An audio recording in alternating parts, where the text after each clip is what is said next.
Hello everyone, welcome back. अगर आपने अभी तक एनवायरनमेंट सेटअप नहीं किया है पाइथन का तो आप पिछला वाला वीडियो जाके देखें। ये उसका लिंक मैं डिस्क्रिप्शन बॉक्स में डाल दूंगा। और आप उससे उससे अपना एनवायरनमेंट सेटअप कर सकते हैं। अब हम डायरेक्टली जंप करते हैं कोडिंग पे। तो पिछले वाले वीडियो में हमने क्या देखा था, जस्ट एक एनवायरनमेंट सेटअप किया था और हेलो वर्ल्ड प्रिंट करवाया था तो प्रिंट हो गया था। अब इसको थोड़ा दूसरे तरह से करते हैं कि मतलब ए इज इक्वल टू, अगर हम बोलते हैं चलो हेलो वर्ल्ड, तो और उसके बाद हम इसी चीज को प्रिंट करते हैं तो क्या होगा? क्या अभी भी प्रिंट हो जाएगा? यस, अभी भी प्रिंट हो जाएगा। क्यों प्रिंट हो गया? तो इस तरह से हो गया, जैसे हम लोग बोलते हैं ना कि मान लो कि A is equal to hello world, तो उसके बाद में उसको रिकॉल करोगे तो वो हेलो वर्ल्ड दे देगा। तो ये इसको हम वो क्या बोलते हैं, असाइनमेंट ऑफ वेरिएबल। वेरिएबल क्या है? ए वेरिएबल है। हेलो वर्ल्ड क्या है? उसका वैल्यू है। तो हम तो वेरिएबल को आप समझ लो कि कंटेनर है। कंटेनर में जो हम सामान डालेंगे वो बाद में निकल जाएगा। ठीक है। तो अब हम थोड़ा सा इसको और भी देखते हैं, वेरिएबल का क्या हम यूज़ कर सकते हैं। जैसे फॉर एग्जांपल हम नेम यूज़र से एंटर करवा सकते हैं। Name is equal to maybe str input your name. उसके बाद बोल सकते हैं कि mister hello mister mister mister और मिसेस, बट यहाँ पे मिस्टर लिख दो, कोई बुरा नहीं मानेगा। तो हेलो मिस्टर दिस। और उसके बाद हम लोग एज भी उससे प्रिंट करवा सकते हैं और बोल सकते हैं भाई कि एज तुम्हारा क्या है बता दो, और उसके बाद बोल सकते हैं कि ये आपका एज है। ठीक है। तो नेम यहाँ पे अगर आप देखोगे, रन करवा रहा हूँ तो एंटर योर नेम। यहाँ पे मैं अपना नाम एंटर कर देता हूँ, hello mister RST। What is your age? मैं 27 डाल दिया। यस, योर एज इज इतना। तो इसमें इसमें क्या खास बात हो गया भाई? अभी तो हमने वही लेके वही एंटर कर प्रिंट करवा दिया है, तो उससे कुछ फायदा तो हुआ नहीं। लेकिन कुछ सिंपल सिंपल लॉजिक भी इससे करवा सकते हो। जैसे for example, if age age is greater than 18, you are eligible for voting, else you are not eligible for voting, ऐसा करके कर दिया। तो ये इससे यहाँ से क्या करेगा कि आपका एक लॉजिक भी लगा दिया। लॉजिक वॉजिक हम लोग बाद में पढ़ेंगे, बट अभी फिलहाल जो है इतना आप देख लीजिए कि hello mister RST, your age 17 and you are not eligible for voting. तो इस तरह से हो गया। तो यहाँ पे आप देखेंगे कि वेरिएबल रख के उसके बाद में उसके साथ में कुछ ट्रीटमेंट भी कर सकते हो। तो जैसे फॉर एग्जांपल हमने रखा ए इज इक्वल टू 10, तो फिर हम क्या कर सकते हैं, A is equal to A A+1, और प्रिंट कर सकते हैं A is equal to, sorry, print A. तो यहाँ पे अगर मैथमेटिक्स में आप देखेंगे तो कहेगा ए ए कट जाएगा तो 1 = 0, जो कि इनफिजिबल हो जाएगा। बट प्रोग्रामिंग में आपका इसी तरह से होता है। इसका क्या मतलब है कि ए की वैल्यू लो, उसमें एक जोड़ो और उसको असाइन कर दो ए में वापस से। तो यहाँ पे क्या वैल्यू हो जाएगा? 11 हो जाएगा। ठीक है। तो इस तरह का ये भी हम लोग बाद में पढ़ेंगे, बट यहाँ पे पॉइंट ये है कि वेरिएबल देके कुछ कुछ ऑपरेशंस उसमें किए जा सकते हैं। अब यहाँ पे एक चीज देखो, इसका अगर मैं टाइप प्रिंट करवा देता हूँ, टाइप, तो इसमें अगर आप देखोगे तो बोलेगा कि इसका क्लास क्या है? इंट है। अब इसी चीज को अगर मैं बी इज इक्वल टू ये वाला करता हूँ और इसका टाइप प्रिंट करवाता हूँ, तो ये क्या बोलेगा कि फ्लोट है इसका क्लास। ठीक है।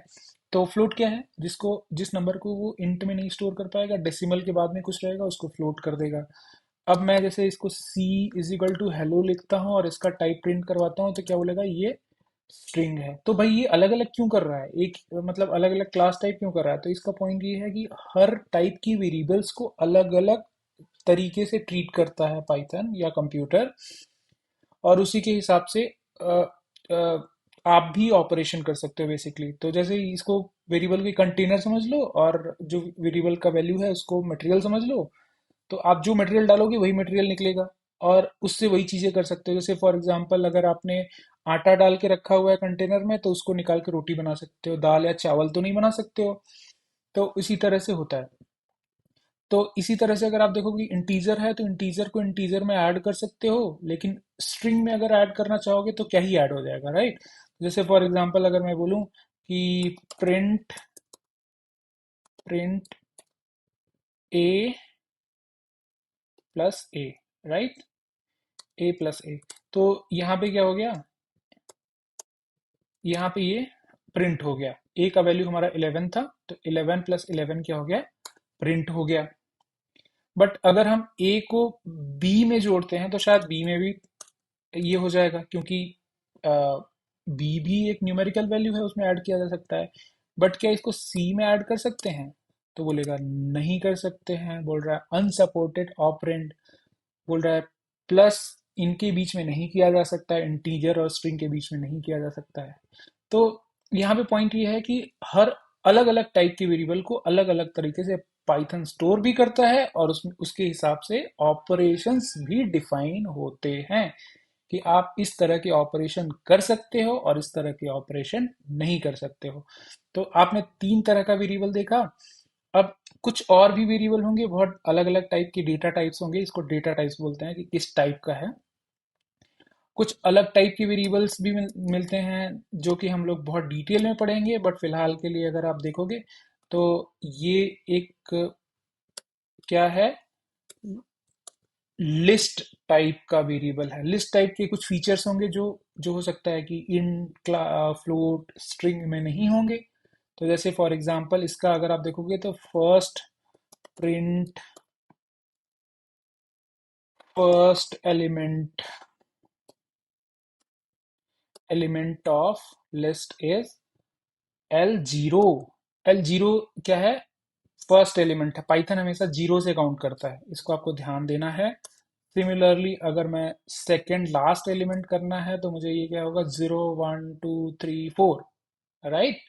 तो अगर मैं print second element of array is ये, third is this, fourth is this, ठीक है। ऐसा मैं प्रिंट कराऊंगा तो यहाँ पे आ गया कि फर्स्ट एलिमेंट 1 है, सेकंड एलिमेंट 2 है, थर्ड एलिमेंट 3 है, ऐसे करके है। बट क्या हम अगर हम इसी चीज को L5 करेंगे तो क्या आएगा, तो ये बोलेगा भाई ये आपने जो डाला है वो आउट ऑफ रेंज है। तो उसको पता है कि भाई हमने आपने इतना वेरिएबल, इतना पॉइंट लोकेशन पे वैल्यू दिया था, और आप पूछ रहे हो उससे ज्यादा वैल्यू। तो मतलब आपने आटा डाला 1 किलो और निकालना चाहते हो 1.5 किलो, तो कैसे निकालेगा। तो इस तरह से ये एरर थ्रो कर देगा कि भाई आपने अब पूरा एग्जॉस्ट हो चुका है। ओके। तो यहाँ पे अगर मैं यहाँ पे बोलूँ कि इससे क्या क्या कंक्लूड करना है, तो ये है कि कुछ अलग अलग टाइप के वेरिएबल होते हैं, उसमें अलग अलग टाइप का ऑपरेशन किया जा सकता है, जो कि हमको धीरे धीरे करके समझना पड़ेगा, वो हम समझेंगे। बट यहाँ पे ये समझना है कि अलग अलग टाइप के वेरिएबल्स होते हैं, ठीक है। अब एक चीज और अगर आप देखिए तो ए का वैल्यू अगर हम रख देते हैं 10, और इसका मैं देखता हूँ प्रिंट टाइप अगर मैं करके देखूं तो क्या हो जाएगा, इंट हो गया। अगर मैं ए का वैल्यू चेंज कर देता हूँ, ए का वैल्यू दूसरा डाल देता हूँ, हेलो डाल देता हूँ, ठीक है। अब मैं इसका टाइप चेक चेक करूंगा तो ये क्या हो जाएगा, स्ट्रिंग हो गया। इसका मतलब क्या हो गया, सेम वेरिएबल को अगर आप दूसरा वैल्यू असाइन कर दोगे तो पाइथन को पता होगा कि अभी पहले आपने आटा डाला था, अब चावल डाल दिया है, अब दाल डाल दिया है। तो उसके हिसाब से अपना क्या काम करेगा, वो वैल्यू के डेटा टाइप चेंज कर लेगा, ठीक है। तो इसको बोलते हैं रीअसाइनमेंट ऑफ द वेरिएबल, और इसको बोलते हैं जो डेटा टाइप चेंज हो जाता है उसको डायनेमिक डेटा टाइपिंग बोलते हैं। तो ये पाइथन में पॉसिबल होता है। तो अगर मैं समराइज करूं, वेरिएबल होता है, वेरिएबल का अलग अलग ट्रीटमेंट होता है, उसके अलग उसमें अलग अलग ऑपरेशन परफॉर्म किए जा सकते हैं। एक ही वेरिएबल में अलग अलग टाइप की वैल्यू डालेंगे तो वो वेरिएबल का डेटा टाइप चेंज हो जाएगा, और जो लेटेस्ट होगा उसके हिसाब से आपको काम करना पड़ेगा। तो अगर मैं ए में, ए अभी हमारे पास में स्ट्रिंग है, तो ए का अगर मैं स्क्वायर करना चाहूँ, स्क्वायर में हम लोग देखेंगे। अब इसका अगर स्क्वायर करना चाहूँ तो बोलेगा भाई आप स्ट्रिंग का स्क्वायर नहीं कर सकते हो, उसका पावर 2 नहीं कर सकते हो, क्योंकि लेटेस्ट जो आपने डाला है वो स्ट्रिंग डाला है, उस पे इंटीजर या फिर फ्लोट का ऑपरेशन क्यों करना चाह रहे हो। तो इस तरह से वो बहुत ही गाली देगा। तो ये चीज़ें हमको ध्यान रखनी है, और बाकी हम जो है इसके बाद वाला जो है नेक्स्ट वीडियो में पढ़ेंगे। और थैंक्स एवरीवन फॉर ज्वाइनिंग।